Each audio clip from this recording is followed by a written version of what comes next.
Mi hijo un cirujano a quien una vez enseñé a atarse los zapatos, y su esposa una abogada cuya educación yo pagué, se sentaron frente a mí con una carpeta. Adentro había una elección. O les cedía mi casa de $3.8 millones la que construí con su madre, o harían que me declararan mentalmente incompetente.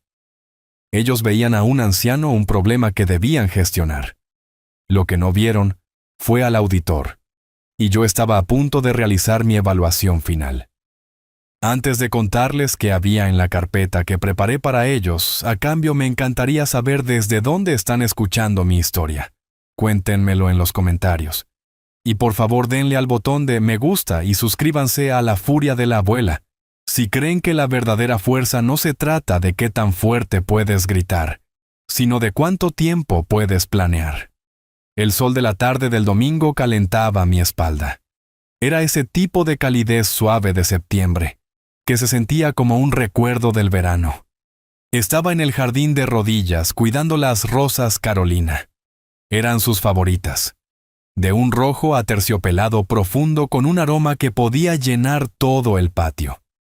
Cada flor era un testimonio de los 30 años que pasamos en esta casa removiendo la tierra, arrancando malas hierbas, construyendo una vida de la nada. La tierra se sentía fresca y honesta en mis manos. El mundo tenía sentido aquí afuera. Pero entonces escuché un sonido que no pertenecía a este lugar. El crujido de neumáticos costosos sobre mi camino de grava. Era un sonido de impaciencia, de imposición. No necesité levantar la vista para saber de quién era el auto. Un sedán alemán plateado del tipo que cuesta más que la primera casa que Carolina y yo compramos. Me puse de pie lentamente limpiándome las manos en los pantalones. Alejandro y su esposa Andrea estaban bajando del auto. No estaban vestidos para una visita dominical. Alejandro llevaba una camisa polo impecable y pantalones a medida luciendo como si acabara de salir del club de campo. Andrea estaba en un traje sastre oscuro y afilado, con su maletín de cuero en la mano, como si viniera directamente de una negociación hostil. Ella siempre estaba vestida para la batalla, solo que nunca pensé que la batalla sería conmigo. Papá, dijo Alejandro. No fue un saludo, fue un anuncio. No había calidez en su voz, solo una evaluación clínica. No deberías estar haciendo ese tipo de trabajo. Podrías caerte. He estado cuidando este jardín durante 40 años, Alejandro. Creo que sé cómo mantenerme en pie, respondí con la voz plana. Andrea dio un paso adelante sus tacones, hundiéndose ligeramente en el césped suave. Ella inspeccionó la propiedad, sus ojos no veían las rosas trepadoras, ni el viejo roble, sino que calculaban los metros cuadrados y el valor de la propiedad. Roberto. Comenzó a usar mi primer nombre como siempre lo hacía, una sutil jugada de poder, para establecerse como una, igual no como una nuera. Necesitamos hablar sobre una reestructuración logística. Hemos estado revisando los números y el mantenimiento de una propiedad de este tamaño para una sola persona. Es fiscalmente irresponsable. Las palabras quedaron suspendidas en el aire entre nosotros, frías y afiladas. Fiscalmente irresponsable. Habían tomado el santuario que Carolina y yo habíamos construido y lo habían reducido a una línea en una hoja de cálculo. La casa está pagada, Andrea. Lo ha estado por 20 años. Dije caminando hacia el patio de piedra. No los invité a entrar. Alejandro me siguió colocando una mano sobre mi hombro. Su toque se sentía posesivo, como un médico examinando a un paciente sin su consentimiento. ¿Papá?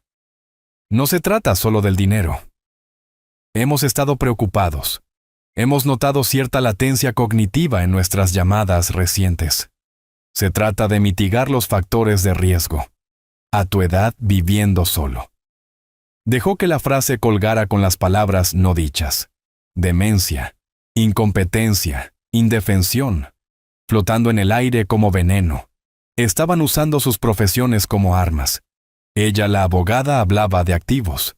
Él, el médico, hablaba de dolencias. Ambos estaban allí para declararme obsoleto. Miré a mi hijo, al hombre en el que se había convertido. Vi el fantasma del niño pequeño que solía ayudarme en este mismo jardín, con las manos cubiertas de barro riendo mientras intentaba atrapar un gusano. Ese niño se había ido. En su lugar estaba un extraño con ropa cara, su rostro una máscara de falsa preocupación.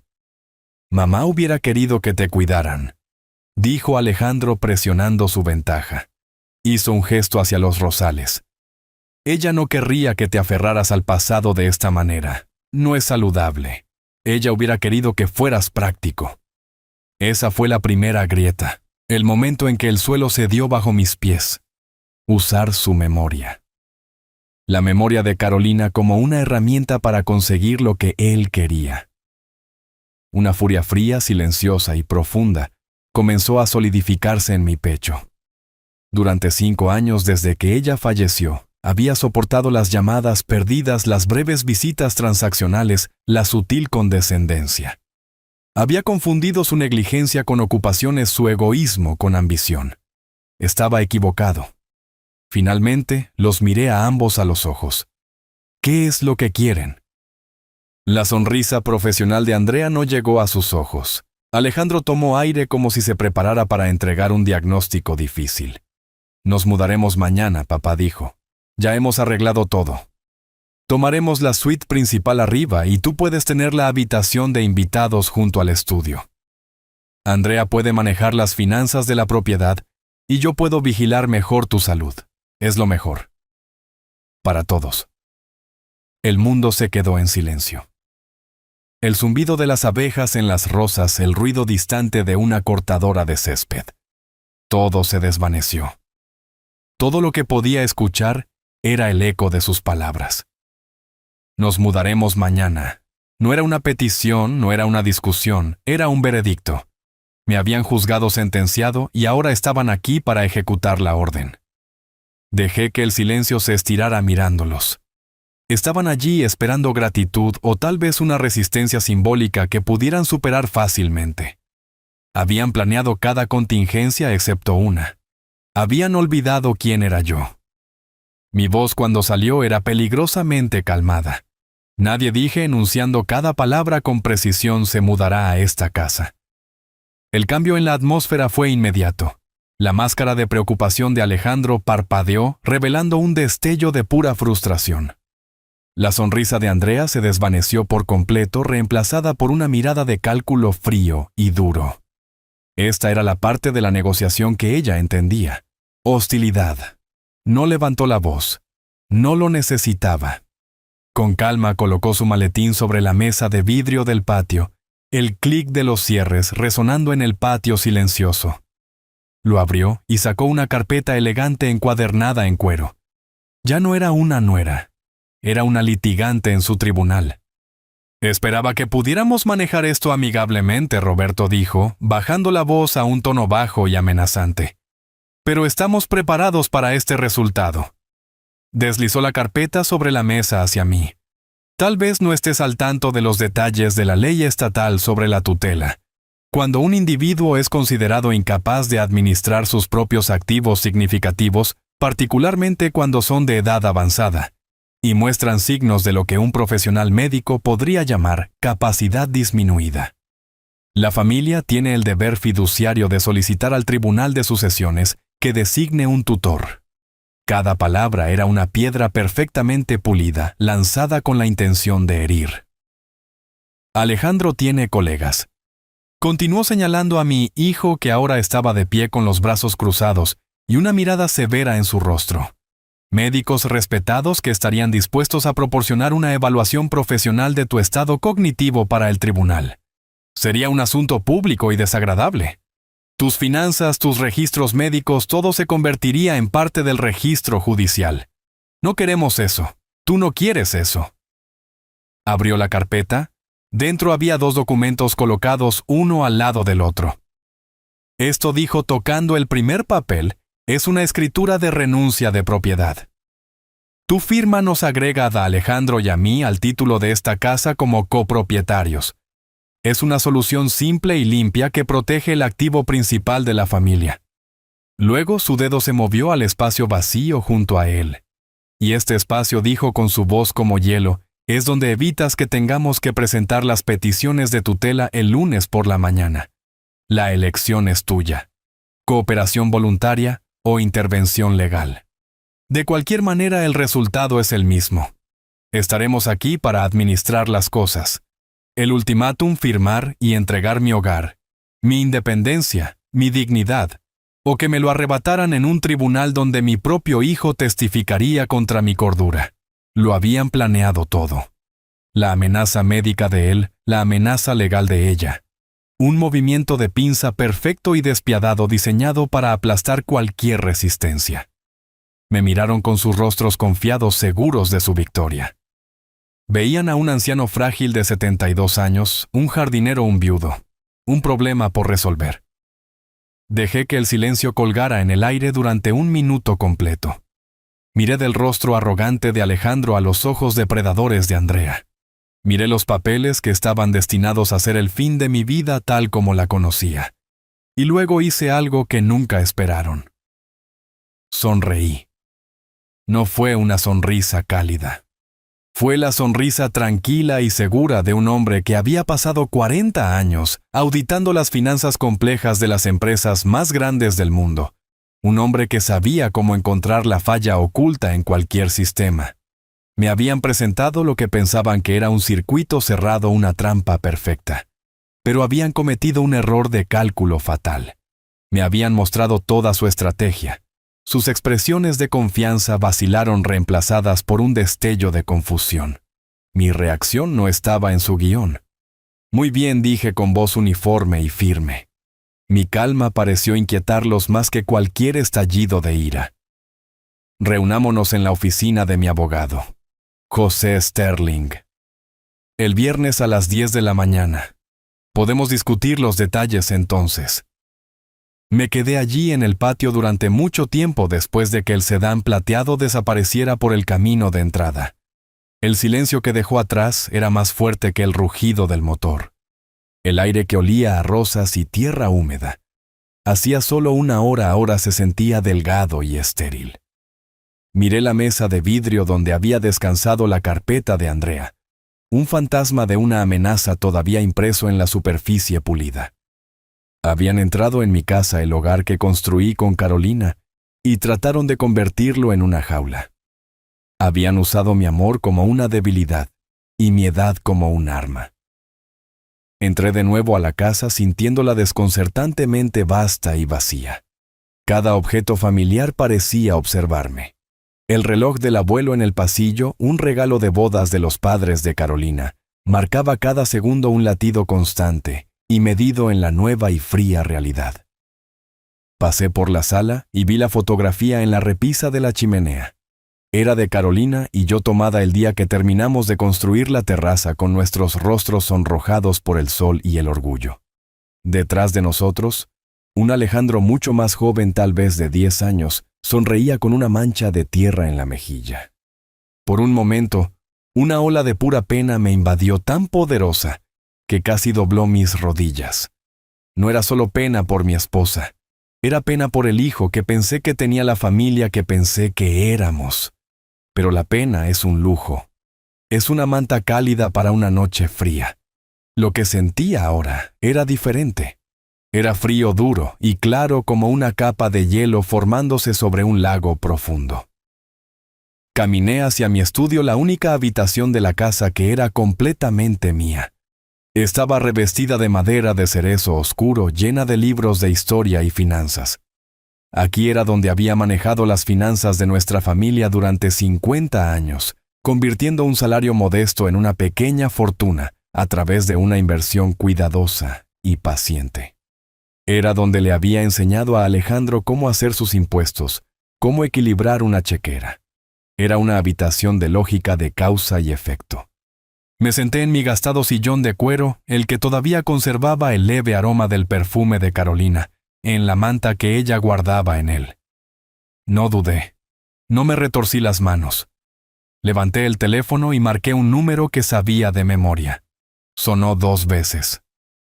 José Sterling. La voz al otro lado era familiar, firme, una voz que había sido mi consejo y mi amigo durante 40 años. José, dije. Soy Roberto. Roberto, qué gusto escucharte. ¿Cómo están las rosas?, preguntó con tono cálido y tranquilo. Las rosas están bien, dije. Pero el sol no lo está. La calidez en su voz se desvaneció reemplazada por el enfoque agudo de un abogado. ¿Qué pasó? Le conté toda la visita, mi voz monótona reportando los hechos como si estuviera entregando un informe de auditoría. Le conté sobre su llegada no anunciada a la charla de Andrea, sobre la optimización de activos, la preocupación pseudomédica de Alejandro, sobre mi latencia cognitiva. Le conté sobre el ultimátum, la escritura de renuncia o la tutela. Cuando terminé, el silencio al otro lado de la línea era pesado. Luego vino la explosión. Ese pequeño malagradecido y arrogante hizo que, después de todo lo que has hecho por él, una tutela, destrozaré a esa mujer en el estrado. Roberto, haré que se arrepienta de haber aprobado el examen de la barra. Lucharemos contra esto. Conseguiremos nuestros propios médicos. Conseguiremos testigos de carácter. Esto es un ultraje, un absoluto. José, dije con mi voz cortando su justa ira. Era el mismo tono que usaba en las juntas directivas cuando las emociones estaban altas y se ignoraban los hechos. Se detuvo a mitad de su discurso. Basta. Aprecio el fuego, amigo mío. Realmente lo hago. Pero ahora mismo no necesito que te enojes.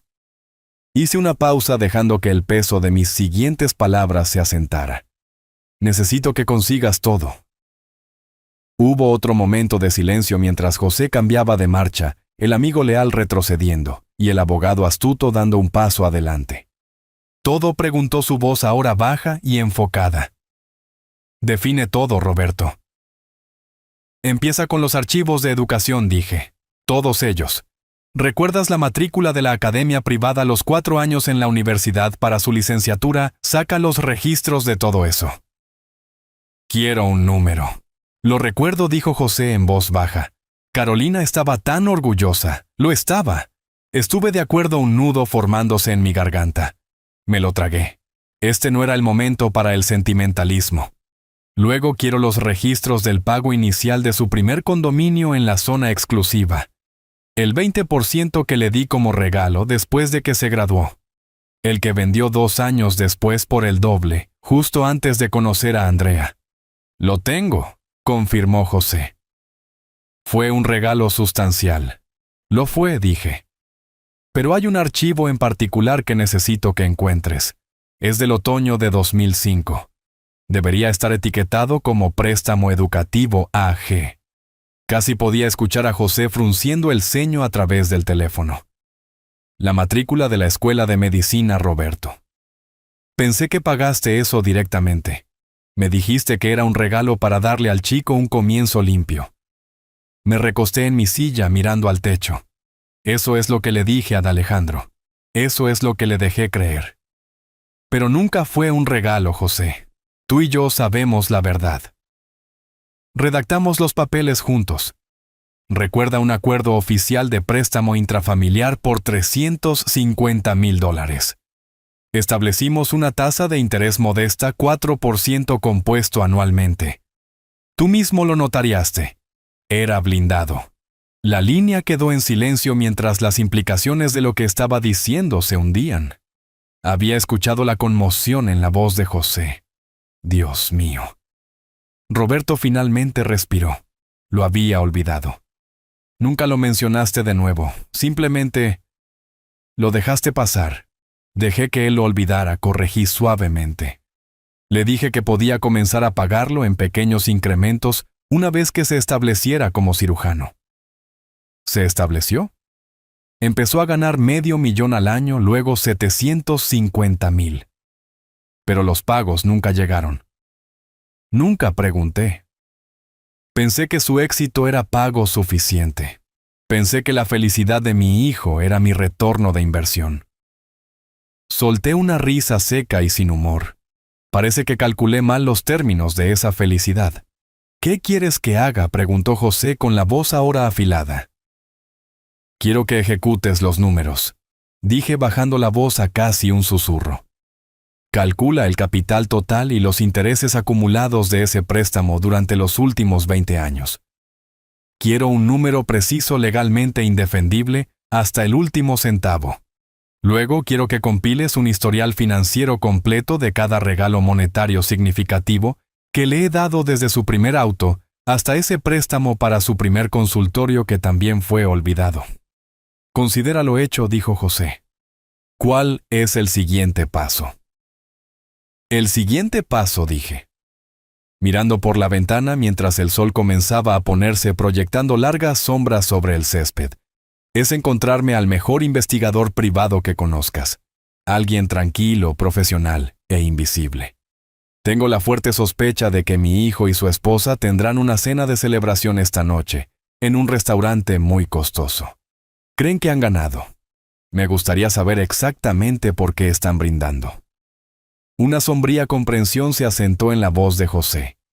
Conozco a la persona indicada. Roberto, ten cuidado. Oh, ya no soy yo quien necesita tener cuidado, José, dije, y una extraña sensación de paz me invadió. La pena se había ido. La ira se había ido. Todo lo que quedaba era la certeza fría y limpia de los números. La auditoría ha comenzado. Después de colgar con José, me senté en la oscuridad de mi estudio durante mucho tiempo. La única luz provenía de la luna, proyectando un brillo plateado en el piso de madera. La casa estaba tranquila, pero mi mente no. Estaba viva, zumbando con una energía familiar que no había sentido en años. La furia silenciosa se había asentado en un propósito frío y claro. La pena había sido archivada. El auditor estaba de vuelta en su escritorio. Me levanté y caminé no hacia mi habitación, sino hacia la puerta que conducía al sótano. Crujió como siempre lo hacía un sonido que Carolina solía decir que era la casa gimiendo en su sueño. Encendí la única bombilla desnuda en la parte superior de las escaleras, iluminando los empinados escalones de madera que conducían a la tierra debajo de nuestras vidas. El aire que subió para recibirme era fresco y seco, oliendo a papel viejo, cedro y tomillo. Abajo no era un sótano típico lleno de decoraciones navideñas olvidadas y herramientas oxidadas. Esta era mi oficina real. Después de retirarme había trasladado mi vida profesional aquí abajo, incapaz de dejar ir por completo el orden y la lógica que me habían definido. Era mi santuario de números, un lugar donde todo tenía una columna, un libro mayor, una razón. Y en el centro de la habitación, como un monolito de acero, había una fila de 4 archivadores de 4 cajones, a prueba de fuego cerrados con llave. Saqué una llave pequeña y discreta del compartimento secreto en el cajón de mi viejo escritorio y caminé hacia el primer gabinete. La llave se deslizó en la cerradura con un clic satisfactorio. Este gabinete no era para declaraciones de impuestos o garantías del hogar. Este era el archivo, la historia financiera no oficial y no dicha de la familia. Deslicé el cajón superior abierto. Los archivos colgantes se movieron con un susurro suave, cada etiqueta perfectamente mecanografiada, perfectamente alineada. No era un padre mirando viejos recuerdos. Era un investigador abriendo un archivo de caso frío, el caso de mi hijo. Mis dedos firmes y seguros pasaron por las pestañas etiquetadas. Primera bicicleta, 1985. Campamento de verano, 1992. Y se detuvieron en una carpeta gruesa marcada, Alejandro Educación Superior. La saqué y la coloqué en la gran mesa de madera que usaba como espacio de trabajo. Bajo el resplandor duro de la luz del techo, la abrí. Estaba todo allí, un registro meticuloso de sacrificio e inversión. Recibos de cheques de matrícula para la universidad privada que habían hecho temblar mis manos al escribir los estados de cuenta bancarios que mostraban retiros masivos de nuestros ahorros para la jubilación. Pero no estaba mirando esos. Estaba buscando el documento del que José y yo habíamos hablado. Escondido en la parte posterior en un sobre manila sellado, estaba el pagaré acuerdo de préstamo educativo intrafamiliar, $350,000. Las firmas en la parte inferior eran claras, la mía fuerte, y segura la de José con la floritura de un abogado experimentado, y la de Alejandro. La suya era un garabato rápido, casi descuidado, La firma de un hombre joven en camino a un futuro brillante, firmando un papel que su padre le había asegurado que era solo una formalidad. Pasé mi pulgar sobre su nombre, una formalidad. Había cometido un terrible error de juicio permitiéndole creer eso. Era un error que ahora iba a corregir. Pero esto era solo el comienzo.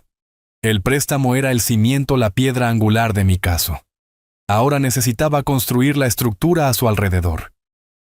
Durante las siguientes horas trabajé. No me sentía cansado. No me sentía viejo. Sentía una claridad de propósito que era como una inyección de adrenalina. Inicié sesión en mi vieja computadora de escritorio, la que tenía el monitor de gran tamaño. El zumbido de la máquina era un sonido reconfortante. Todavía pagaba por el acceso premium a las principales bases de datos financieras y agencias de informes crediticios. Un gasto profesional que nunca tuve el corazón para cancelar. Se sentía bien estar usándolas de nuevo. Comencé con una búsqueda de crédito simple sobre Alejandro y Andrea. Los resultados comenzaron a pintar un cuadro muy diferente al que presentaban al mundo. Vi la hipoteca de su ático de lujo en la zona del puerto, un número obsceno que hizo que mis ojos se abrieran de par en par. Vi el préstamo de su Mercedes, el préstamo de su Tesla. Vi al menos 6 tarjetas de crédito de alto límite. Y los saldos en cada una de ellas eran asombrosos, empujados justo hasta sus límites. No solo vivían cómodamente, estaban viviendo al borde del abismo de la deuda. Hice una referencia cruzada de su dirección con los registros públicos de propiedad. Y ahí estaba, la primera gran grieta en su fachada. Una segunda hipoteca. Habían sacado una línea de crédito con garantía hipotecaria hace 6 meses por la cantidad máxima permitida. Era un movimiento clásico de los financieramente desesperados. Pedir prestado contra un activo para pagar un estilo de vida que se suponía que ese activo representaba. Se estaban ahogando. Cavé más profundo. Recordé que Andrea mencionó una startup tecnológica en la que había invertido en una cena familiar hace unos años, hablando de ello con la arrogancia casual de alguien que cree que no puede perder.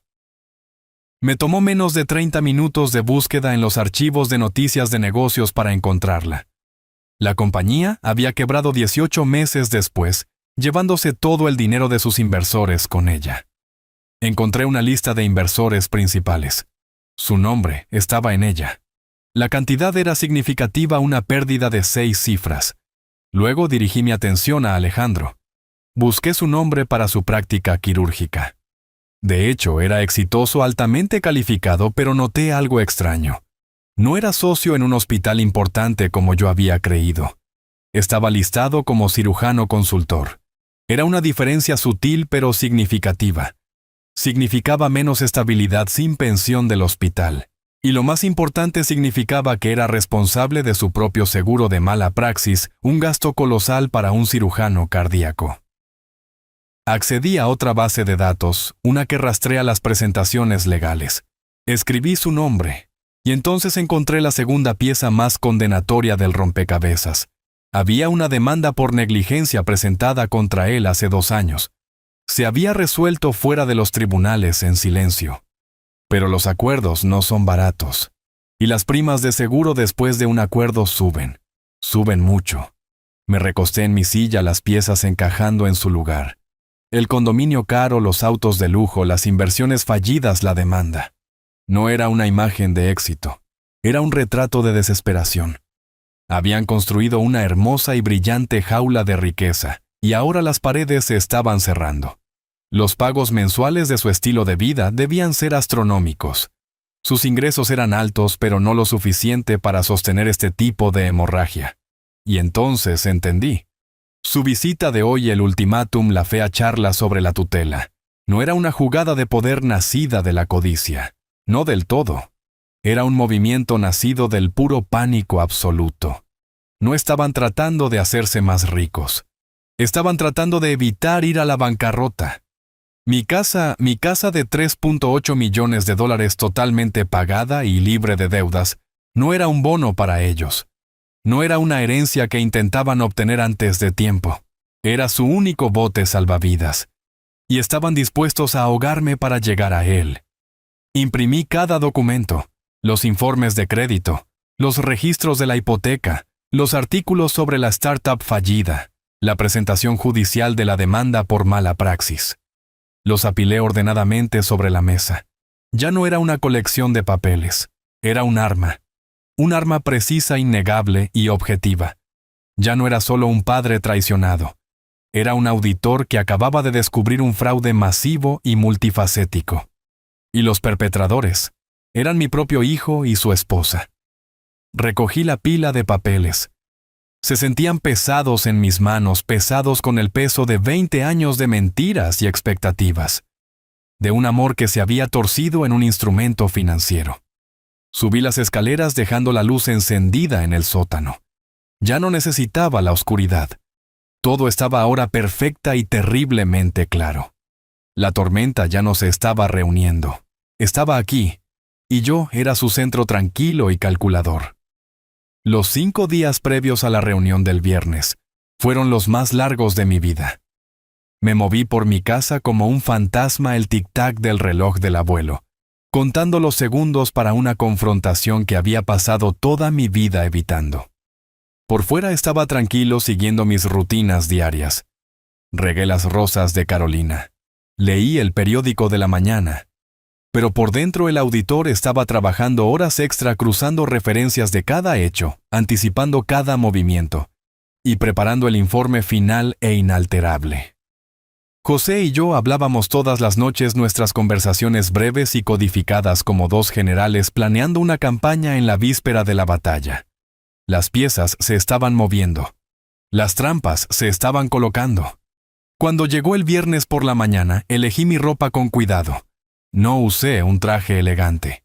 Me puse un par de pantalones cómodos y un suéter de cachemira ligeramente descolorido, uno de los favoritos de Carolina.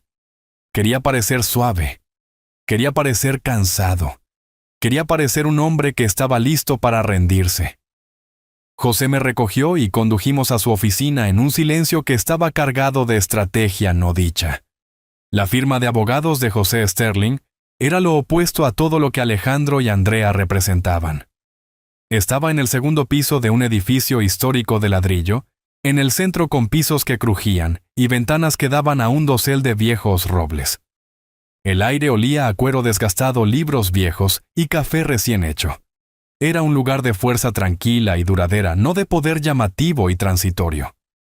Estábamos sentados en su sala de conferencias, una gran mesa de caoba entre nosotros cuando llegaron. Llegaron 5 minutos antes, una jugada de poder. Entraron a la habitación no como familia, sino como un equipo de adquisición hostil. Andrea estaba vestida con un traje gris carbón afilado como una navaja, su cabello recogido en un moño severo. Alejandro llevaba un traje oscuro e impecablemente hecho, a medida que probablemente costaba más que mi primer auto. Sus manos de cirujano entrelazadas con confianza frente a él, irradiaban un aura de certeza depredadora absoluta. Me hundí en mi silla haciéndome parecer más pequeño. José tenía sus archivos frente a él, pero estaban deliberadamente desordenados, una pila de papeles que parecía más una defensa desesperada que un ataque planeado. Andrea no esperó a que José comenzara. Se sentó, colocó su impecable maletín de cuero sobre la mesa y tomó el control. Gracias por reunirse con nosotros, José. Roberto, apreciamos que seas razonable con esto. Nuestro objetivo aquí es simplemente hacer que esta transición sea lo más suave e indolora posible para todos los involucrados. Su voz era suave, pulida, la voz de una abogada que había aplastado a oponentes más grandes que un contador jubilado, y su amigo abogado de pueblo.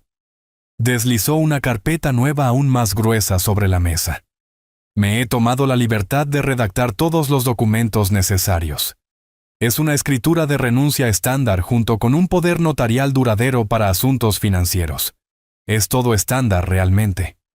Simplemente formaliza la estructura de apoyo que Alejandro y yo proporcionaremos para Roberto en el futuro. Alejandro se inclinó hacia adelante, superponiendo su falsa sinceridad sobre el ataque legal de ella. Lo que Andrea está tratando de decir, papá, es que estamos haciendo esto porque te amamos. Nos quedamos despiertos por la noche pensando en ti en esa casa grande completamente solo. ¿Qué pasa si te caes por las escaleras? ¿Qué pasa si tienes una emergencia médica? Esto no se trata de la casa, se trata de tu seguridad. Se trata de nuestra tranquilidad. José se ajustó las gafas, suspirando como si el peso del mundo estuviera sobre sus hombros. Recogió uno de los documentos de Andrea y lo miró con los ojos entrecerrados. Mi cliente es perfectamente capaz de administrar sus propios asuntos, Andrea. Esta casa es su residencia principal mantenida a su nombre por más de 40 años. Le estás pidiendo que altere irrevocablemente el título para entregar una parte significativa de su autonomía. Dejó que su voz se apagara interpretando perfectamente el papel de un abogado de campo superado. La sonrisa de Andrea fue despectiva. Se trata de proteger el activo para toda la familia, José. Seguramente puedes entender el concepto de preservación del legado. Simplemente estamos asegurando que el legado de Roberto se gestione de manera responsable. Ella me miró. Te estamos protegiendo de ti mismo, papá. Me quedé en silencio durante mucho tiempo como habíamos ensayado. Miré por la ventana a los robles que se mecían como si no pudiera soportar mirarlos. Dejé que llenaran el silencio con más de sus líneas ensayadas, más de su veneno envuelto en el lenguaje del cuidado. Hablaban de mí como si no estuviera allí discutiendo qué habitaciones redecorarían primero el nuevo sistema de seguridad que instalarían. Su arrogancia era algo tangible, una tercera presencia en la habitación. Creían que ya habían ganado. Solo estaban negociando los términos de la rendición. Finalmente, José se volvió hacia mí, su rostro una máscara de derrota cansada. Roberto dijo suavemente: ¿Cuáles son tus pensamientos sobre esto? Tomé una respiración larga y temblorosa. Miré mis manos entrelazadas sobre la mesa. Luego miré directamente a Alejandro. Mi voz, cuando hablé, fue suave, teñida de una tristeza que no tuve que fingir. Recuerdo el día que te trajimos a casa del hospital, Alejandro. Eras tan pequeño. Tu madre. Ella había pintado toda la guardería de azul claro con pequeñas nubes en el techo. Lo hizo ella misma a pesar de que estaba cansada. Decía que quería que tus primeros sueños fueran en el cielo. Vi un destello de algo en los ojos de Alejandro. Irritación, impaciencia. No quería recuerdos. Quería una firma. Ella amaba esa casa, continué con mi voz volviéndose más espesa por la emoción. Cada rosal, cada tabla del piso. Ella hubiera querido que fueras feliz, que estuvieras seguro. Miré los papeles, el texto negro y frío que buscaba deshacer todo lo que ella y yo habíamos construido. Solté un suspiro largo y estremecedor, el sonido de un hombre rompiéndose. Tienen razón. Estoy cansado. La casa es demasiado para una sola persona. Los recuerdos. Los miré mis ojos húmedos. Firmaré los papeles. La liberación de tensión en la habitación fue eléctrica. Los hombros de Alejandro se relajaron. Andrea intercambió una micro sonrisa con él, un destello de victoria pura y sin disfraz. Deslizó los documentos y una pluma estilográfica pesada y chapada en oro a través de la mesa de caoba. Creo que verás que esto es lo mejor, Roberto. La pluma se detuvo justo antes de mis dedos. La alcancé mi mano temblando ligeramente, y luego, justo cuando mi piel estaba a punto de tocar el metal frío, retiré mi mano. Miré hacia arriba mi rostro, una imagen de vulnerabilidad y confusión. Pero no hoy. La sonrisa de Andrea se congeló en su rostro. Sus ojos se entrecerraron.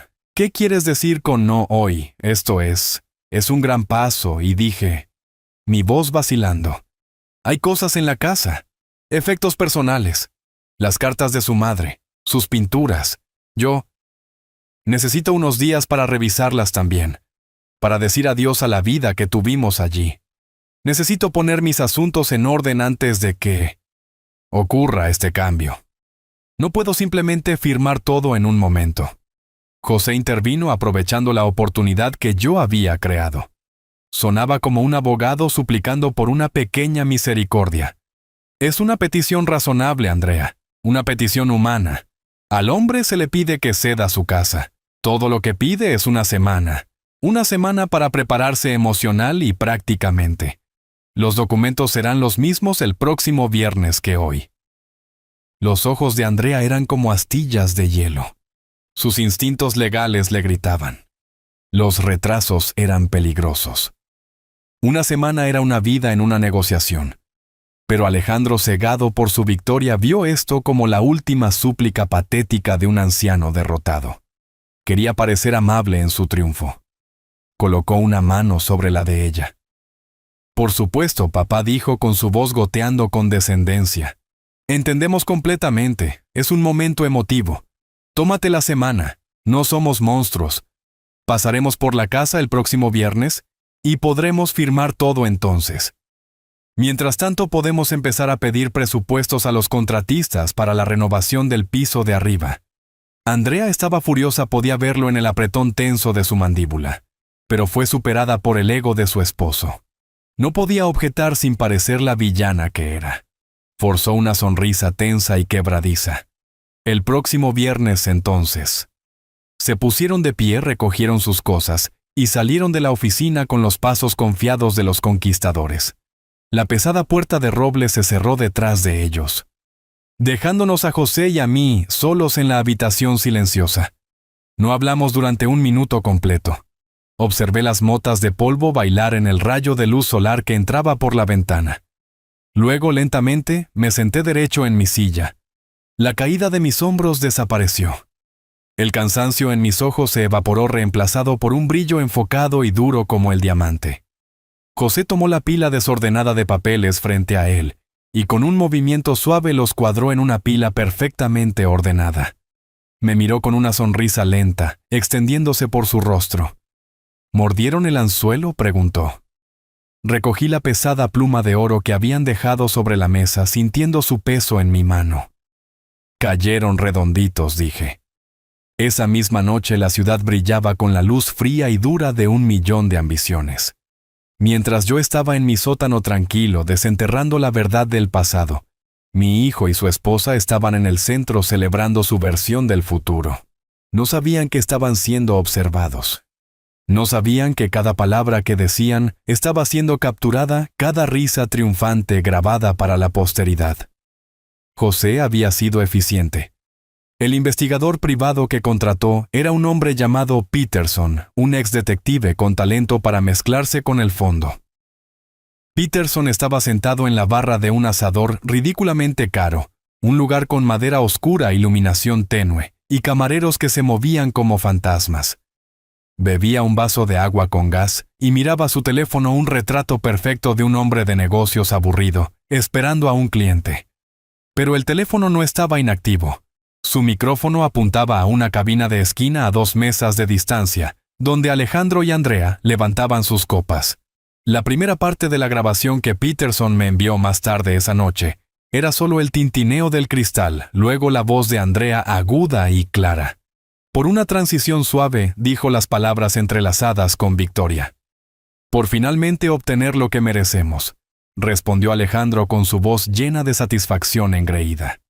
Bebieron. Peterson notó que era una botella de champán de $90. «¿Tengo que admitir?», dijo Alejandro con una risa baja en su voz. «El viejo casi me convence con esa actuación de hoy. Toda esa tontería sobre mamá y pintar la guardería. Pensé por un segundo que realmente ibas a estallar en lágrimas. Realmente se está ablandando en su vejez». Andrea hizo un sonido despectivo. Su emocionalismo era una variable predecible, Alejandro. Una fácil de manipular. Es lo que te dije todo el tiempo. Enmárcalo como una cuestión de su propia seguridad, apela a su sentimentalismo y se doblará. Es de una generación que ve el compromiso como una virtud. Ciertamente se comprometió hoy, rió Alejandro. Una semana entera. Necesita una semana entera para decir adiós a unas viejas cartas. Sacudió la cabeza con incredulidad. Es patético.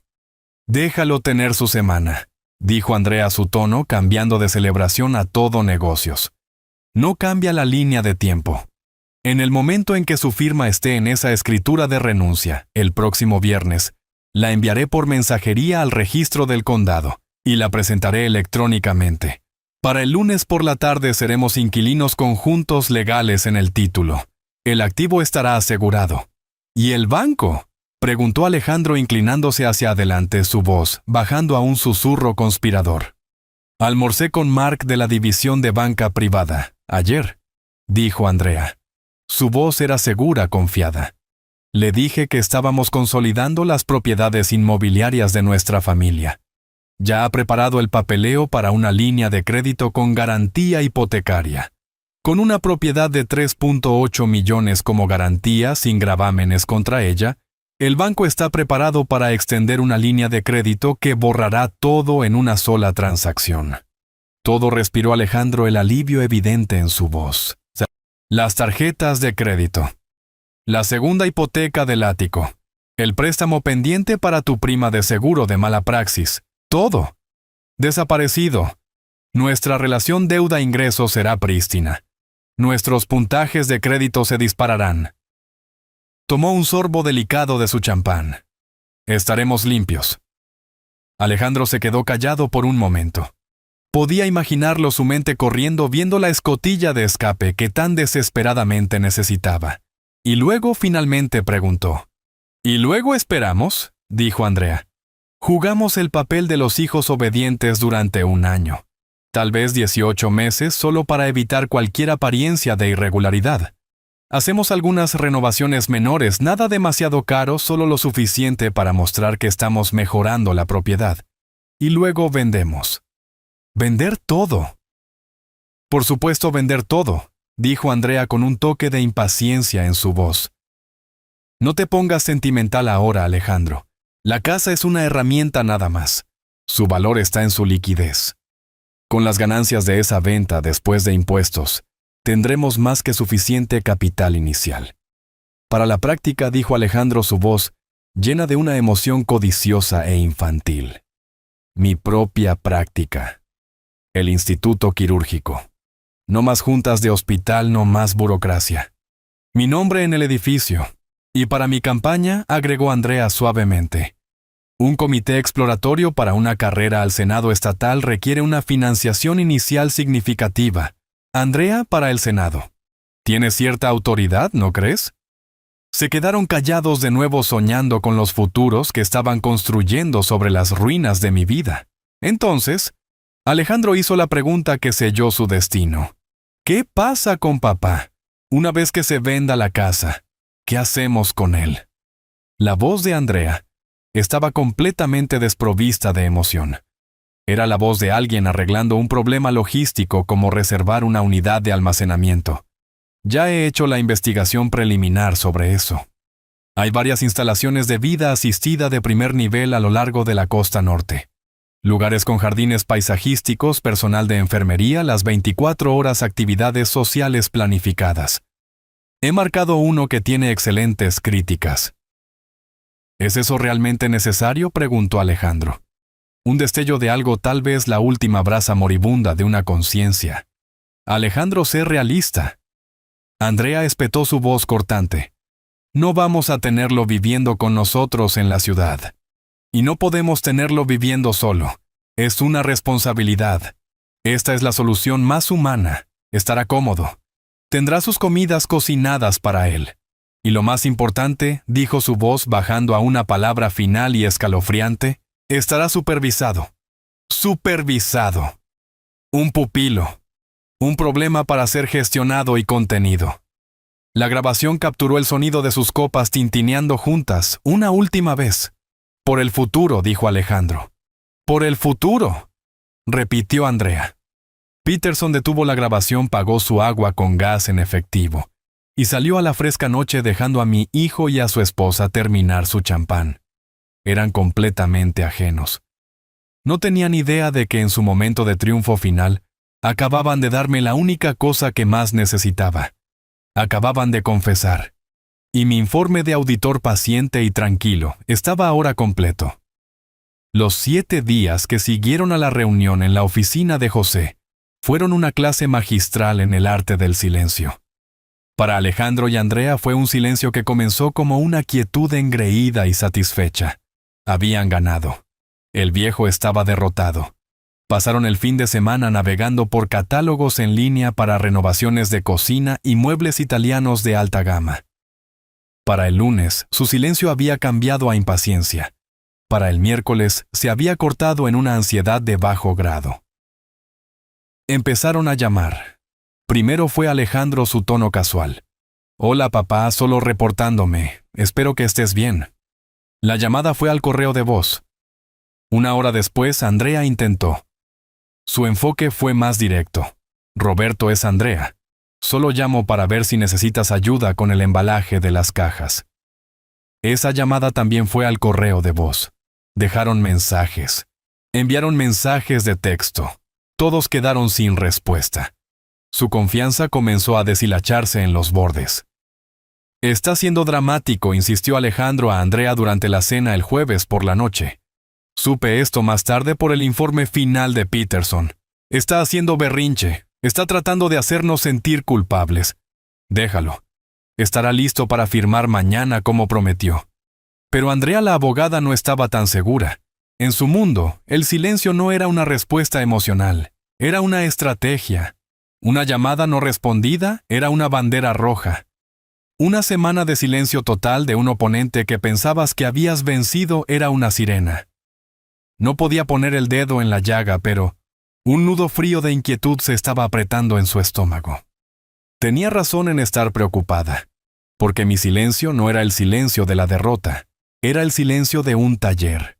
Era el silencio de un hombre que tenía mucho trabajo por hacer y muy poco tiempo para hacerlo.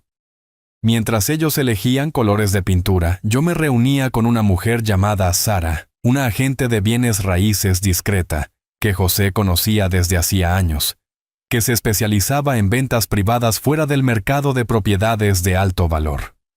Mientras me llamaban y recibían mi correo de voz, yo estaba al teléfono con el presidente de una compañía nacional de mudanzas y almacenamiento, organizando una operación logística con precisión militar. Mientras crecían ansiosos, yo estaba sentado en la oficina de José para una segunda reunión muy diferente, firmando una pila de documentos, cada firma un trazo firme y decisivo de la pluma.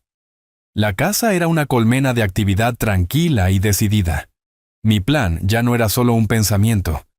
Era una serie de acciones ejecutadas, un motor zumbando silenciosamente, esperando que se girara la llave. El viernes por la mañana, el día final, mi casa estaba más tranquila que nunca. Era un silencio vacío y resonante.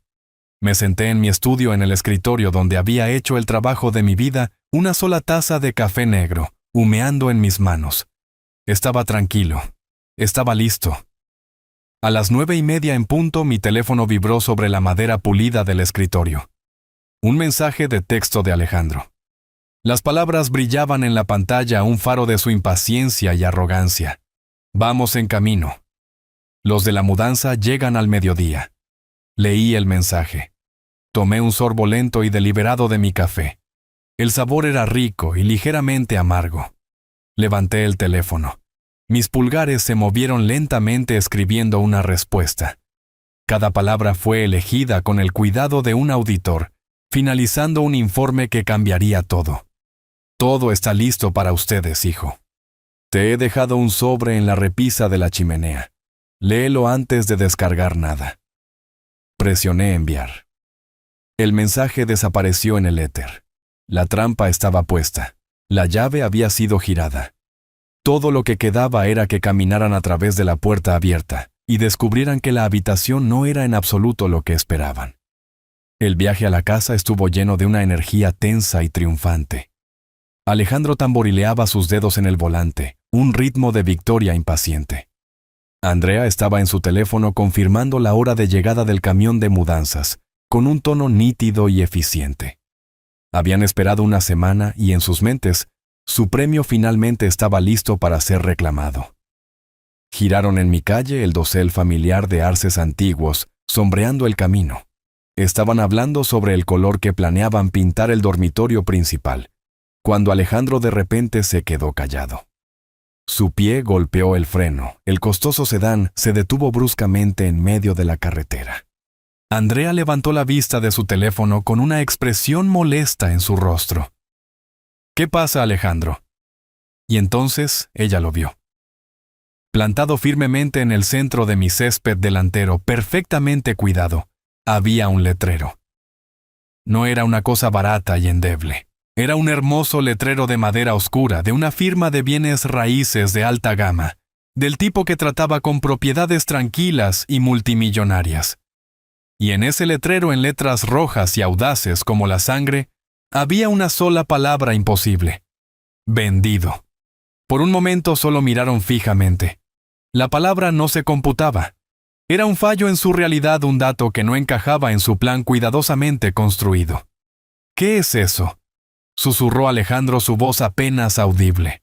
Eso no es posible. Andrea fue la primera en reaccionar. La abogada en ella se hizo cargo buscando una explicación lógica. Es un error, dijo con la voz tensa. O es un farol. Algún último intento patético de asustarnos. Está tratando de jugar juegos. Abrió la puerta de su auto, sus movimientos rígidos, con una repentina ira fría. Vamos. Nos apegamos al plan. Caminaron por el sendero de piedra, sus pasos confiados de la semana anterior desaparecieron reemplazados por una sensación de temor urgente. La casa se veía igual. Las rosas todavía estaban en flor, pero el letrero en el césped proyectaba una sombra oscura sobre todo.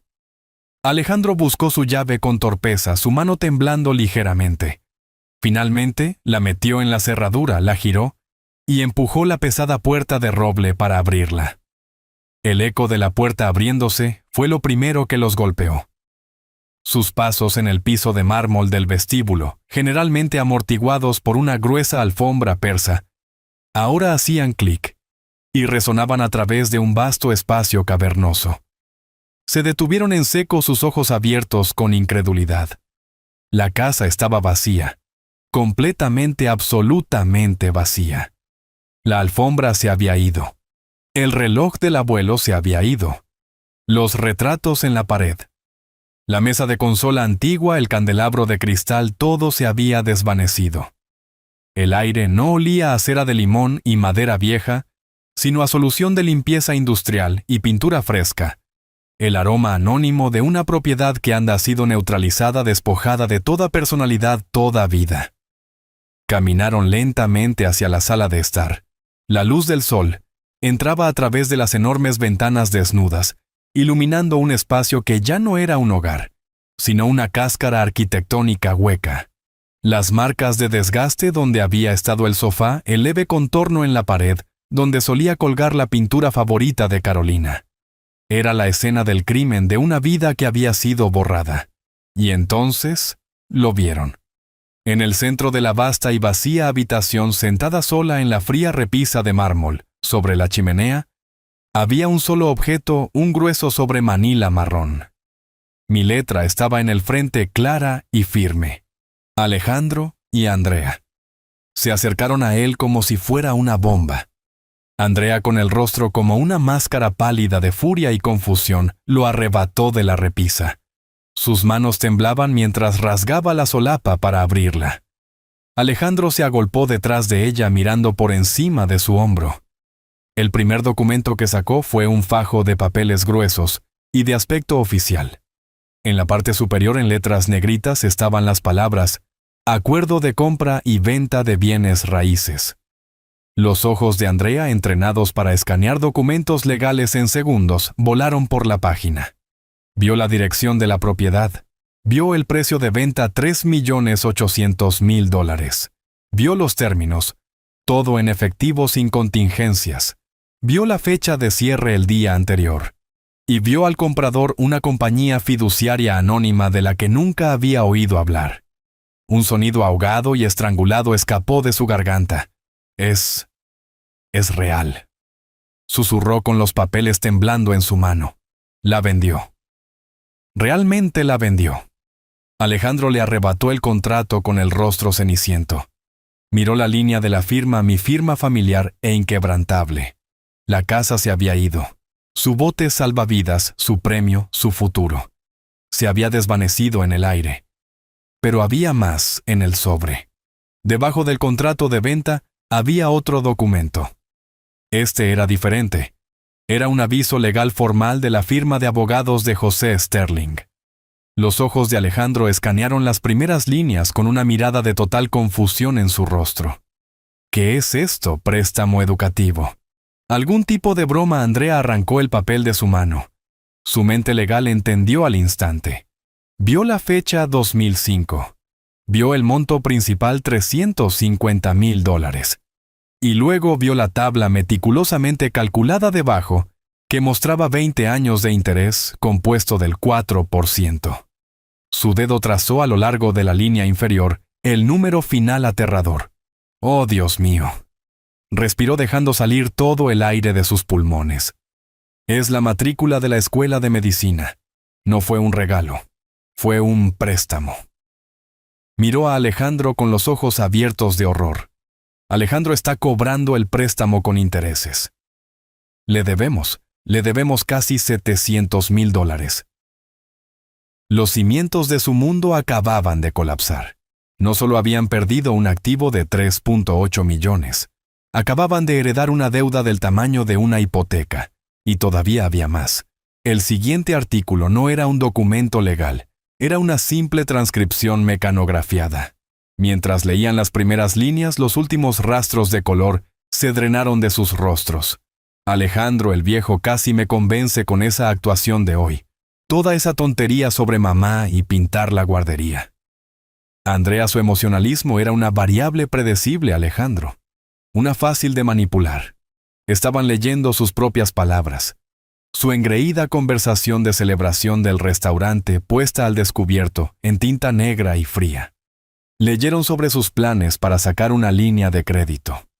Leyeron sobre vender la casa en 18 meses. Leyeron sobre la nueva práctica de Alejandro y la carrera de Andrea al Senado estatal. Y luego leyeron las líneas condenatorias finales. Alejandro, ¿qué pasa con papá una vez que se venda la casa? ¿Qué hacemos con él? Andrea, ya he investigado algunas de las instalaciones de vida asistida de primer nivel. Estará cómodo. Y lo más importante, estará supervisado. La vergüenza caliente y absoluta los invadió. Se miraron el uno al otro, pero ya no eran marido y mujer. Eran dos coconspiradores, sus pensamientos más oscuros y secretos expuestos a la luz. Habían sido atrapados, total y completamente. Lo último en el sobre era una sola hoja pequeña de papel de notas. Era mi papelería personal del tipo con mi inicial grabada en la parte superior. En ella había una nota corta escrita a mano. Alejandro y Andrea. Querían la casa. La vendí. Querían administrar mis activos. Los he protegido. Este no es un acto de ira. Esta es una auditoría final. Buena suerte con sus deudas. Roberto. Eso fue todo. Sin larga diatriba emocional, sin acusaciones. Solo la fría y limpia finalidad de un libro mayor cerrado. Las manos de Andrea. Las manos de una abogada que había sostenido los destinos de corporaciones comenzaron a temblar incontrolablemente. Los papeles, el contrato, la demanda de préstamo, la transcripción de sus propias palabras condenatorias se deslizaron de su agarre. Revolotearon hacia abajo, esparciéndose por el suelo limpio y vacío a sus pies. Miró el desorden en el que su mundo perfecto y controlado se había hecho añicos en 1000 pedazos. Alejandro tropezó hacia atrás, sus piernas incapaces de sostenerlo. Chocó contra una pared donde solía colgar un retrato familiar. Luego se deslizó hasta el suelo, colapsando en un montón. Se sentó allí en medio de la vasta y vacía habitación, rodeado por los ecos de su propia codicia. Miró los papeles dispersos. Miró a su esposa, que estaba congelada de horror. Y finalmente entendió. No había estado tratando con un anciano cansado y sentimental. Había estado en una batalla de ingenio con un auditor maestro. Un hombre que había visto el fraude, reunido la evidencia y ejecutado un juicio que fue tan rápido como absoluto. Habían perdido. No solo la casa, no solo el dinero. Habían perdido todo. Y el único sonido en la enorme y silenciosa habitación era el sonido de mi hijo, un brillante cirujano cardíaco, comenzando a llorar como un niño perdido y roto. El aire aquí es diferente. Es cálido y sabe a sal y a nuevos comienzos. Estoy sentado en el balcón de un apartamento ático en una ciudad de la costa, un lugar que elegí no por su tamaño, sino por el tamaño de su vista. El Océano Pacífico se extiende ante mí, un vasto lienzo azul de posibilidades infinitas. Los fantasmas de la vieja casa no viven aquí. El silencio aquí no es una ausencia, es una presencia. Es paz. Mi computadora portátil está abierta en la pequeña mesa frente a mí. En la pantalla está el rostro de José Sterling, sonriendo en su oficina familiar con sus pisos crujientes y robles de fondo. Ya no hablamos de demandas o ultimátums. Estamos hablando del futuro. El papeleo final está listo. Roberto dice sosteniendo un documento. El fondo de becas Carolina está oficialmente dotado. $3 millones.